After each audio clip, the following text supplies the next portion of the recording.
अस्सलाम वालेकुम everyone. So in this video we are going to do endometriosis, ठीक है, और एडिनोमायोसिस, ठीक है।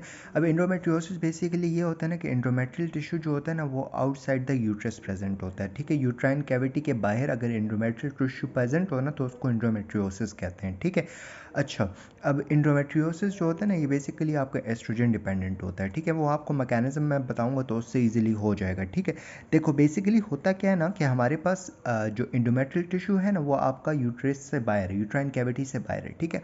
अब जहाँ पे भी प्रेजेंट हो इसकी डिफरेंट साइड्स होती हैं, वो हम डिस्कस कर लेते हैं, ठीक है। देखो सबसे मोस्ट कॉमनली हमारे पास ये ओवरी में होता है, ठीक है। जब ओवरी में होता है उसको हम इंडोमेट्रियोमा कहते हैं, ठीक है, या चॉकलेट सिस्ट वगैरह कहते हैं, ठीक है। इसके अलावा हमारे पास ये पाउच ऑफ डगलस में हो सकता है, पोस्टीरियर ब्रॉड लिगामेंट में हो सकता है, यूट्रोसैक्रल लिगामेंट में हो सकता है, फोलोपियन ट्यूब में हो सकता है, सिग्मोइड कोलन अपेंडिक्स, ठीक है। इस सीक्वेंस में आपने याद रखना है, ठीक है। अच्छा जी, लेस कॉमन की अगर हम बात करें तो लेस कॉमन साइड्स में लंग्स हैं, ब्रेन है, lungs, brain, muscles and I, ठीक है। ये आपकी लेस कॉमन साइड हो गई, ठीक है। अच्छा जी, अब क्या होता है ना कि अगर हमारे पास एंडोमेट्रियल टिश्यू जहाँ पे भी प्रेजेंट होगा, ठीक है, जब हमारे पास एस्ट्रोजन का लेवल ज़्यादा होगा बॉडी में, ठीक है, उस राइज ऑफ एस्ट्रोजन या राइज ऑफ प्रोजेस्टेरोन की वजह से हमारे पास एंडोमेट्रियल थिकनिंग होगी, ठीक है। और जब वो ड्रॉप करेगा तो हमारे पास एंडोमेट्रियम की शेडिंग भी शुरू होगी और ब्लीडिंग वगैरह भी होगी, ठीक है। जैसे कि आपके नॉर्मल एंडोमेट्रियम में होता है उसी तरह एंडोमेट्रियोसिस में जो एंडोमेट्रियम का टिश्यू कहीं और बन जाता है वहाँ पे भी सेम मैकेनिज्म चल रहा होता है, ठीक है। अब इसकी कुछ थ्योरीज हैं, ठीक है। एटियोलॉजी कोई खास नोन नहीं है लेकिन थ्योरी है, ठीक है। 4 थ्योरीज हैं, ठीक है। पहली आपकी जो है थ्योरी को हम कहते हैं सिम्पसन इम्प्लांटेशन थ्योरी, ठीक है। सिम्पसन इम्प्लांटेशन थ्योरी बेसिकली ये होती है ना कि हमारे पास मेंस्ट्रुएशन नीचे की तरफ होती है, ठीक है। लेकिन अगर वो जो ब्लड होता है मेंस्ट्रुअल ब्लड वो अगर रेट्रोगेट ऊपर की तरफ चला जाए, आपका वो ब्लड जो है वो फिलिपिन ट्यूब में चला जाए, ओवरी में चला जाए, या उससे पीछे जो है वो आपके पाउच ऑफ डगलस तक चला जाए, या आपके ब्रॉड लिगामेंट तक चला जाए, ठीक है, तो वहाँ पे हमारे पास एंडोमेट्रियोसिस वो कॉज कर सकता है, ठीक है। इसके अलावा हमारे पास मायर सिलोमिक मेटाप्लेजिया आ जाता है, ठीक है, मेटाप्लास्टिक थ्योरी, ठीक है। अब इसमें बेसिकली क्या होता है कि हमारे पास जो सेल्स होते हैं, ठीक है, उनका हमारे पास मेटाप्लेजिया हो जाता है, ठीक है। सिलोमिक एपिथेलियम जो होता है ना हमारे पास inner lining of Mullerian duct, ठीक है, वो हमारे पास ट्रांसफॉर्म हो जाते हैं इनटू एंडोमेट्रियल सेल्स, ठीक है। Coelomic lining of the endometrial Mullerian duct जो होता है वो हमारे पास एंडोमेट्रियल सेल में कन्वर्ट हो जाता है, ठीक है। अच्छा, इसके बाद हमारे पास आता है वॉस्कुलर एंड लिम्फेटिक स्प्रेड के ज़रिए भी आ सकता है, और लास्ट हमारे पास genetical and the impaired immunity theory भी है, ठीक है। लाइक जेनेटिक अगर प्रॉब्लम हो या हमारे पास इम्पेयर्ड इम्यूनिटी हो तो उसकी वजह से भी हमारे पास एंडोमेट्रियोसिस हो सकता है, ठीक है। अब क्लिनिकल फीचर्स की अगर हम बात करें तो सबसे पहले साइक्लिक पेल्विक पेन होता है। लाइक साइकिल में हमारे पास साइकिल टू साइकिल पेन होता है पेशेंट को, ठीक है। इसके अलावा पेशेंट में लोअर बैक पेन भी होता है, ठीक है। अच्छा जी, लोअर बैक पेन हो गया। इसके अलावा हमारे पास उस पेशेंट में होता है डीप डिस्पेरियूनिया, ठीक है। Deep dyspareunia is basically sexual intercourse से पहले, उसके दौरान या उसके बाद पेन होता है, ठीक है। इसके अलावा हमारे पास पेशेंट में होता है dyschezia. Dyschezia is basically pain during defecation, ठीक है, क्योंकि ऑब्वियसली अगर पाउच ऑफ डगलस में हमारे पास वो है और उसके बैक साइड पे ऑब्वियसली सिग्माइड कोलन वो रेक्टम वगैरह है, तो ऑब्वियसली उसकी वजह से पेन इन डेफिकेशन भी हो सकता है, ठीक है। अच्छा जी, और हमारे पास ये इनफर्टिलिटी भी हमारे पास कॉज कर सकता है, ठीक है। अब इसकी अगर हम लोग डायग्नोसिस की बात करें तो हिस्ट्री लेनी है, एग्जामिनेशन करनी है, पेल्विक एग्जामिनेशन करनी है, ठीक है।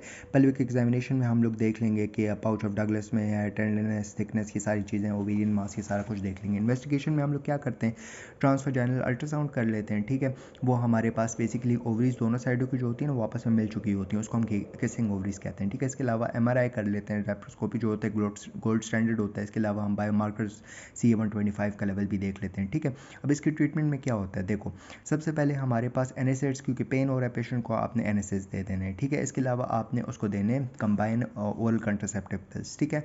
ओनली प्रोजेस्टेरोन पिल्स दे दोगे, ठीक है। GnRH एनालॉग्स दे दोगे और GnRH एंटागोनिस्ट दे दोगे, ठीक है। फिर इसके बाद हमारे पास कुछ अदर एरोमेटेज इनहिबिटर्स होते हैं, ठीक है, वो दे दोगे, और एक आपका डानाजोल आ जाएगा, ठीक है। अच्छा, फिर सर्जिकल ट्रीटमेंट है। सर्जिकल ट्रीटमेंट में अगर आपने फर्टिलिटी को प्रिवेंट करना है ना तब आप क्या करते हो कि आप जो है लेप्रोस्कोपिक अप्रोच करते हो, ठीक है, और जाके जो आपका what wherever the endometrial tissue is, ठीक है, वहाँ से आप उस इम्प्लांट्स को निकाल देते हो, अगर कोई फ्लूइड है उसको आप ड्रेन कर देते हो, ठीक है।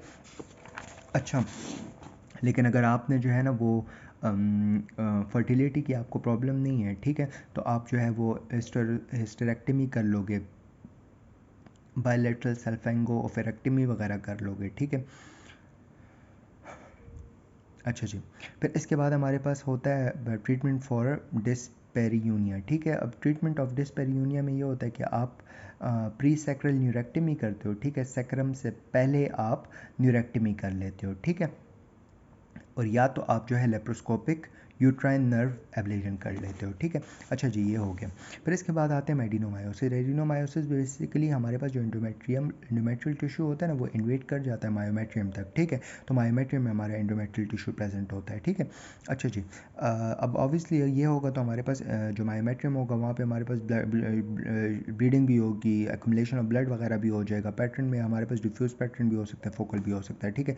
अब पेशेंट आएगा तो उसको हैवी मस्टल ब्लीडिंग होगी, ठीक है, डिस्पेरियूनिया होगा, इसके अलावा पेन होगा, ठीक है, बाकी सारी चीज़ें। इन्वेस्टिगेशन में वही आप अल्ट्रासाउंड करवाते हो, आप एमआरआई करते हो, एमआरआई के बाद आप हिस्टोपैथोलॉजिकल वो कर लेते हो, फिर आपने डिफ्रेंशिएट करना होता है कि आया ये हमारे पास फाइब्रॉइड्स तो नहीं है, ठीक है। तो आपका जो एडिनोमायोमा होता है ना, वो सिमेट्रिकल होता है, सॉफ्ट होता है और टेंडर होता है, ठीक है, जबकि आपका फाइब्रॉइड जो होता है एसिमेट्रिकल होता है, हार्ड होता है और नॉन टेंडर होता है, ठीक है। अच्छा जी, ट्रीटमेंट में यही है कि आपने GnRH एनालॉग दे देना है, ठीक है, एक आपने अच्छा GnRH एनालॉग दे देना है, ठीक है, इसके अलावा आपने हिस्टेरेक्टमी कर लेना है, जो आपकी डेफिनेटिव ट्रीटमेंट है। That's it, we are done with the adenomyosis and the endometriosis. Thank you, जज़ाकल्लाह खैर।